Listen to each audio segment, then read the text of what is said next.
Welcome to Successful Philanthropy. I'm your host, Jean Shafiroff. This show is designed to highlight the work of philanthropic leaders here in the United States and then beyond. And with us today is Victoria Flamant. She is the Executive Director of Surgeons of Hope. Victoria, welcome and thank you so much for being here. And can you tell our audience a little bit about the work of Surgeons of Hope? Sure. Well, thank you so much, Jean, for having me here today. It's a pleasure to be here with you. And a little bit about Surgeons of Hope. We are a nonprofit organization based in New York City. We're affiliated with the United Nations, and we work in Latin America to help children who have heart disease. And specifically, congenital heart disease, correct? That is correct. Congenital heart disease and acquired heart disease, which is caused by rheumatic fever. Interesting and very, very sad. And can you tell me and our audience how many children across the world are born with congenital heart disease each year? Yes. Well, each year, over 1 million children are born with heart disease around the world, and up to 3 million more acquire rheumatic heart disease, unfortunately, because of rheumatic fever.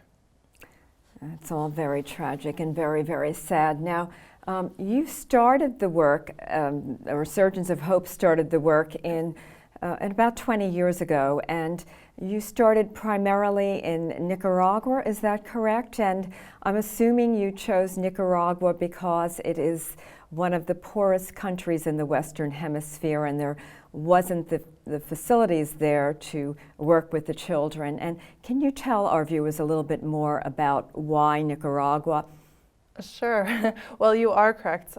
Nicaragua is one of the poorest countries in the Western Hemisphere, and when Surgeons of Hope started working there in 2008, there was no specific pediatric heart program, which meant that there were international medical groups coming into the country and helping to operate on cases, but there was not a local team that had the knowledge or the capabilities of doing even a simple surgery such as fixing a hole in the heart. And that's, the most basic heart defect. It's actually the leading defect in newborns, congenital heart disease. So you can have a hole in the heart. Sometimes the defect is more complicated. But in the case of Nicaragua, there wasn't a local team that could help the children there on a routine and sustainable basis. And so when Surgeons of Hope got involved in 2008, our goal was to build a local team, get surgeons trained, and then we also helped to build a heart center and equip it. And did that happen? Were you able to build a local team that could actually do surgery on the children, or did you have to bring in the surgeons from the United States and elsewhere? Yes. Well, in the beginning, we were bringing in a lot of teams, so surgeons, cardiologists, anesthesiologists, and nurses. There was a team of 12 to 15 that was traveling either from the US or from Europe, from leading pediatric cardiac programs, oftentimes from teaching hospitals. And the goal was always to transfer knowledge and build local skills. And so over the years, we're really happy and delighted that the local team now is able to do many of these surgeries on their own. And they're able to do it in a beautiful state-of-the-art heart center, which was built and inaugurated in 2013. Yes, and I've actually been there. And for the viewers, I wanted to talk a little bit about my trip to Nicaragua. Actually, I was there twice in 2016, not with Surgeons of Hope, but on a privately funded trip for Global Strays, a charity founded by my youngest daughter, which helps with animal rescue groups in Central America. But while I was on that trip in June 2016, I decided to go see the work of Surgeons of Hope because I had gotten involved initially in Surgeons of Hope in 2014 as an honoree of their event here in New York, and I was very curious to see the work. And I think when you get involved with a charity, it's always a good idea, if you can go and see the work, to do it. So very briefly, I went to this center at La Mascota, which is the children's hospital in Nicaragua, and I didn't see any surgeries happening, but I walked around with the different doctors. I saw the patients in the hospital, and literally I was just so impressed with everything going on. And it was also very sad to see all these young children who were in the hospital there to have surgery. And Victoria, I'm assuming you've been to Nicaragua, to La Mascata, and you must have similar stories and feelings about what's going on down there.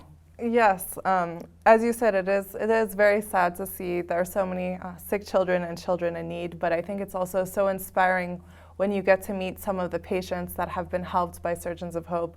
So I was down there last August and met a little girl named Louisiana, and she had a heart defect, and when she was about, I'd say 6 months old, her mother noticed that she was blue and it was very hard for her to breathe.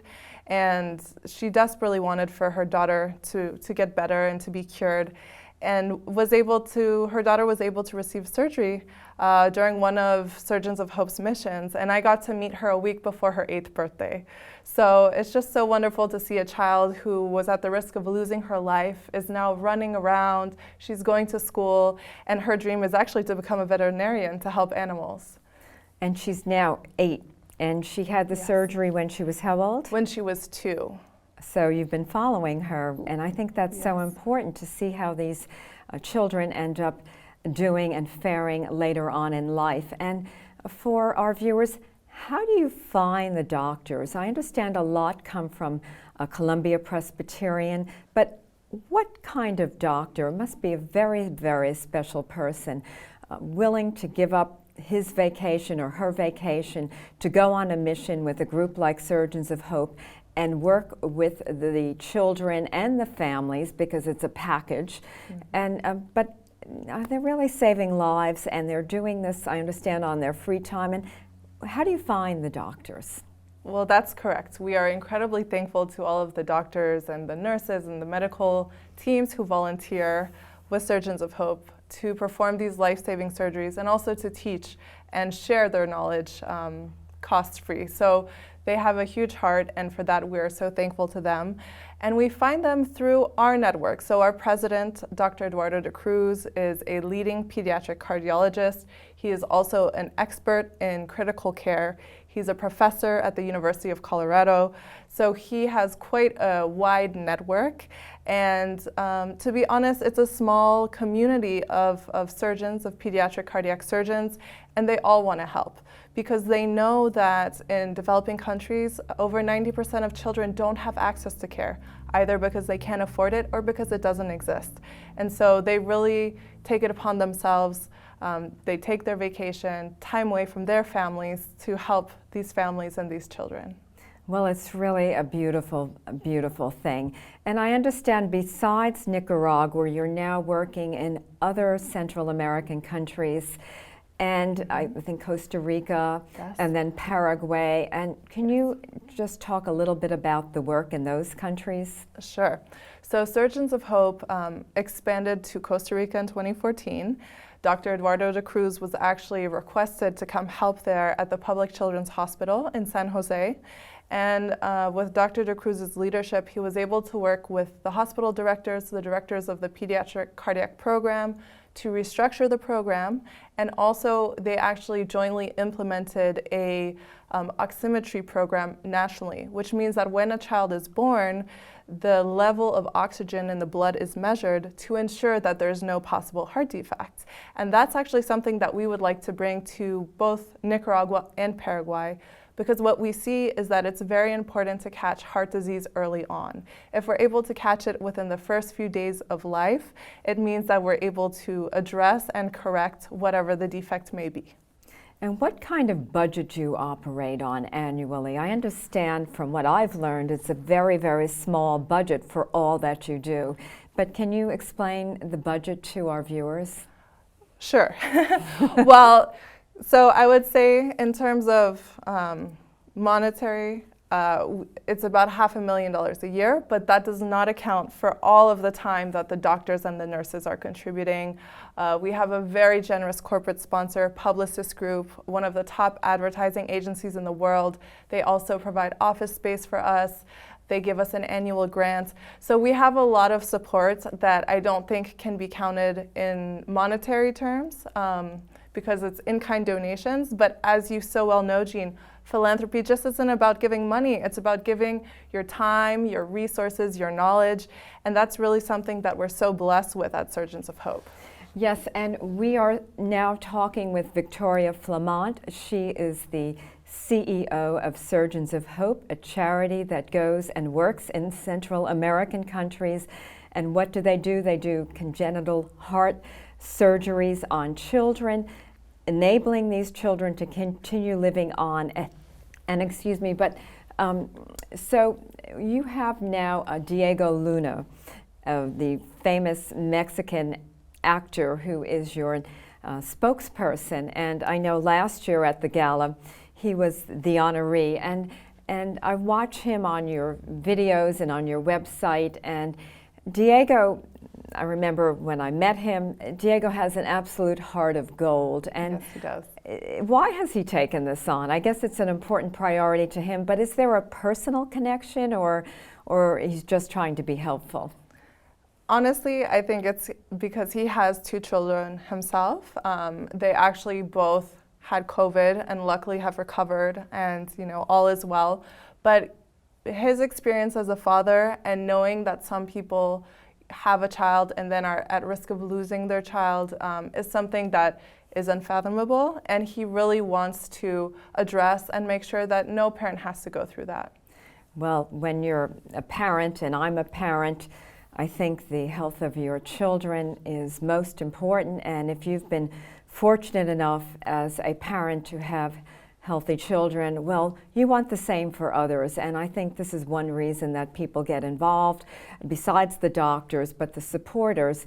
They want to see that other people's children and people who live in underserved countries have a fair chance, and I think it's just wonderful that Surgeons of Hope is reaching out to people in Central American countries, and I understand you also want to start working in South America. Is that correct? Yes, well, Paraguay is in South America. Right, so, but more in South America. Yes, well, in 2019 we expanded to Paraguay, and I was looking forward to going with you earlier this year, which we were supposed to go in March of 2020, yes, and then COVID. Yep. But so we are working in Paraguay, and what we'd like to do in Central America is actually create a regional network, because some of the smaller countries still are struggling to have sustainable pediatric care programs that are locally funded and locally supported, and so our long-term goal is to create a regional hub where some of the smaller countries can send their patients to one of our program sites, either in Nicaragua or Costa Rica. That is really our dream, because we want to ensure that all children can access the care they need, no matter where they're born. Well, I'm sure that's going to happen, and of course with the COVID-19 pandemic, all of us have been affected in a very negative way, and it's so nice and so important to see that groups like Surgeons of Hope continue to do their work. And although you can't send doctors, they can't send doctors on missions to the countries that they want to, they have trained personnel and medical staff to continue with their work. And so that's correct. What exactly are you doing during the pandemic to continue? I spoke a little bit about it, but can you tell our audience a little bit more? Yes. So one of the initiatives that we're doing is we're supporting the centers with the most recent lessons learned from COVID, how to diagnose and treat children who may have been exposed to COVID. There's also the multi-system inflammatory syndrome that has been appearing in children. We actually hosted a webinar on that. Some of our partners hosted a webinar, and we had all of the program sites join in, and the next day they had a case in Nicaragua. So it goes to show that, even though we can't currently travel, we can still support our partners. We can help them with relevant information, and Dr. DeCruz is constantly on a weekly basis checking in with the program sites and helping them diagnose some of the more complicated cases. And with surgeons as well, we're able to explain remotely the procedures, and we're hoping that we can at least get 1 or 2 surgeons to go down on their own. So we won't be able to bring the team of 12 to 15 medical professionals, but we'll have a surgeon who will be able to continue to help training and oversee some of these more complicated surgeries. And when do you think that might take place? This year or maybe in 2021? We are hoping that within the next few months we can get a surgeon down to at least one of our program sites. And then hopefully next year we can resume some of our larger missions. Well, it's all very exciting and very, very important. Now, you have an event coming up November 12th, and I know it's virtual. Yes. I'm involved as the chair of the gala, but can you explain to our audience what it's like and what you're going to do exactly with this virtual event, and will you connect with the people in these countries through this event, and do you think you'll be reaching more donors, newer donors, and hopefully you'll raise a lot of money for the work, correct? That is our goal, and that's what we hope. This is going to be a really fun celebration of our patients, their families, all of the medical teams, both locally and the volunteers who are involved with the organization, and of course our kind donors such as yourself and so many wonderful people who are already supporting Surgeons of Hope. We really want to celebrate the spirit of generosity, resilience. We are going to have a fantastic host, Jacqueline Towers Perkins. She's worked with Jay-Z and Beyonce. She's worked with the royal family in the UK. So she's really going to bring a fun and energetic spirit to the night as we celebrate those who are in our community, as we honor all of the frontline workers who have worked so hard during the pandemic. There will be some very inspiring stories, and we are hoping a special appearance by our Heart Ambassador, Diego Luna. Virtually. Virtually. Yes. Well, I have a feeling he'll show up because he's so devoted to Surgeons of Hope and such a special man, and he has a heart of gold for sure, as all of you do. And I think when you hear of a charity like Surgeons of Hope and you learn more about the work, and here we have these heart surgeons who are working 24/7 in the United States and other countries, but they take the time to give of their own vacation time to work on these children, to keep these children alive in countries where they don't have these services available. It's really extraordinary. And this is what brought me to Surgeons of Hope, to see the work you do. And when you see what happens, it's not a question of, do I think I want to get involved? It's that you have to get involved because the work is so important, and then the families, the gratitude, the incredible work that you're doing. I just love it. And there's a little story that I always love someone to talk about, and how the center in Managua, Nicaragua, at La Maniscata was actually created. I understand that the Spanish government got involved and they gave a $5 million loan to Nicaragua, and that loan was later excused. Can you talk a little bit about that? It's just such a beautiful, heartwarming story. Sure, and I think this is really where, the spirit of global collaboration and cooperation comes in, something that is very much needed today, and something that was so critical in building this heart center. It was actually a debt forgiveness program, and there were a number of projects being considered, and this health project to build a heart center was the one that won. So it was a collaboration between the government of Nicaragua, the government of Spain, who wrote off the debt, Surgeons of Hope, who provided the expertise on how to build the heart center, the flow of the center, where the operating rooms should be located, where the critical care unit should be located. And we also played a very large role in equipping this facility with a lot of the equipment and the medical supplies that were needed. And the government of Taiwan as well also gave a $500,000 grant in order to help purchase equipment. So it's a really great example of how people can come together, governments can come together to do something so important for children. Yes, and so Surgeons of Hope is a perfect example how individuals, donors, doctors and then governments and businesses all come together with the objective of helping humanity. And I can't think of anything more important. And this is what philanthropy is all about. And for all of our viewers, I want to say that philanthropy is the love of mankind and of everything living on this earth. And if you don't have the financial resource to write out a big check, you can always give your time and your knowledge.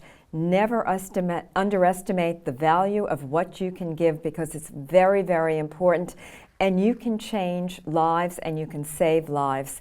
And Victoria, what's next for you? You're getting ready, I think, in the next year after the gala. You'll go on more missions. You'll reach out to more people.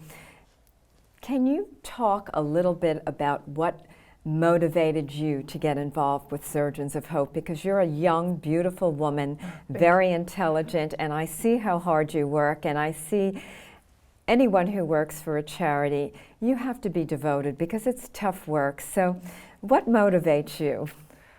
Honestly, it's being able to change the lives of these children and their families. I truly believe that talent is universal and opportunity is not. And so the fact that we're able to help these children, go on to live a better life, be able to attend school. I met a little boy, an 8-year-old boy, when I was in Nicaragua last year, and he had never been to school because his mother was worried about his heart condition. So, heartbreaking, but now he's in school and his mom actually sends me pictures through WhatsApp. And his name is Yamil, so I ask her, how's Yamil? Is he going to school? And she says, yes, he loves it. And so the fact that this little boy who, didn't know how to write his name, couldn't read anything, is now in school and has the opportunity, maybe to have a small business one day or to go work somewhere, that's really exciting, and that's what motivates me, knowing that these children have a chance at life and they can have a bright future. I think it's just wonderful, and I hope you stay with this for a long, long time. And for our viewers who want to get involved, is there any way, say, well, I'm not a heart surgeon, but I'd like to volunteer my time. Maybe I'm not able to write a big check, but is there a way that I could volunteer and help out, maybe in the office, or what could I do? Of course. Well, we always welcome volunteers because, of course, the surgeons and the cardiologists who volunteer are very important, but so are the volunteers who help the organization. And there are many opportunities. We're always looking for support in our communications and our marketing, bringing in new donors, new supporters. It's always very important. And so any kind of skill somebody has and they'd like to put to good use and they'd like to contribute to Surgeons of Hope, we always welcome them. And yeah, we'd be very happy to bring on new volunteers. And what is the website for volunteers to reach out? They can go to surgeonsofhope.org, and then they can also send an email to info@surgeonsofhope.org and express their interest in volunteering. And they can describe what they think they can offer and maybe do. And Exactly. then for those who maybe want to get involved with the virtual gala, is there a fee or is it free?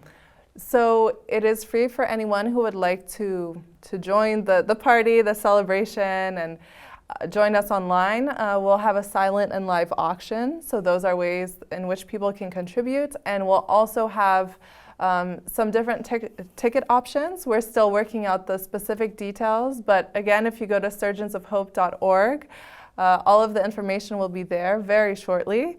And we're looking at doing a gala in a box option, maybe some dinner options for people who are in New York City. So it'll be a really fun night. Well, I'm so looking forward to it. And for others that want to maybe go and see your work, will there be possibilities next year for a mission, or do you think you're going to have to wait until maybe the end of 2021? And what is the outlook? We're hopeful that maybe next summer we'll be able to resume our missions. We will hopefully get a surgeon or two deployed before then. I'd also like to speak a little bit about our COVID relief response, if I can, because we didn't Yes. get to speak about that. But some ways in which we've been helping the community as well, and the hospitals we support is through food and hygiene packages. So we've donated supplies to hundreds of families In Nicaragua? In Nicaragua and Costa Rica and Paraguay as well. Wonderful. Because of COVID, many people lost their jobs, and that was really of concern Everywhere. to us. Everywhere, but especially in Latin America, because 50% of the economy works in the informal sector. So when the governments started putting restrictions on movement and people had to stay home, we were very fearful for our patients. And in Costa Rica, we had a number of patients waiting for surgery. So we wanted to make sure that they could stay healthy and they had nutritious food. So we were able to partner with some great organizations on the ground who were able to get the food right to our patients and to our families. And if people still want to donate to the COVID-19 program that you have, is that available? Yes. Or is it over? No, we are continuing. We're also helping our program sites with critical medication, with supplies, any kind of supplies that the hospital needs. They send us a list, and then we work with them to get the medication and supplies down there. We actually had 1,000 PPE masks donated, which was really exciting and generous. And so for anyone who'd like to contribute, they can go to surgeonsofhope.org/donate and make a contribution there, and we would be so grateful. Well, thank you so much, Victoria. And this concludes today's session of Successful Philanthropy. I'm Jean Shafiroff, your host. I'll see you next week. Cuando le hablo, él dice, es bien hiperactivo. A los 2 meses de haber nacido, veo que mi hijo está cansadito. Tenía problemas en su corazoncito. When we started the missions, maybe more than 10 years, there was a real difference with now. I remember my first mission, when we arrived, there was only 1 ventilator available. They had to call in other hospitals of the country to get 1 more. Entonces son casos bien complejos que a nosotros nos cuesta el manejo. Y con la ayuda de ella se nos facilita el trabajo, porque la verdad que la experiencia de ellas es grande y nos enseñan bastante. And I do this because of a very simple principle. You know, you've got 2 worlds.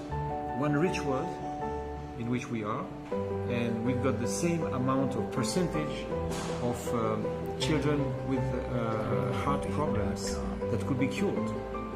And on the other hand, poorer countries or very poor countries where the people die instead of being treated. These cardiac problems in children, malformations, can be totally cured giving a normal life to a child. So it's worthwhile to spend some money and energy to give life to people. No me lo imagino que va a ser un niño como todo, un niño que va a jugar, va a correr,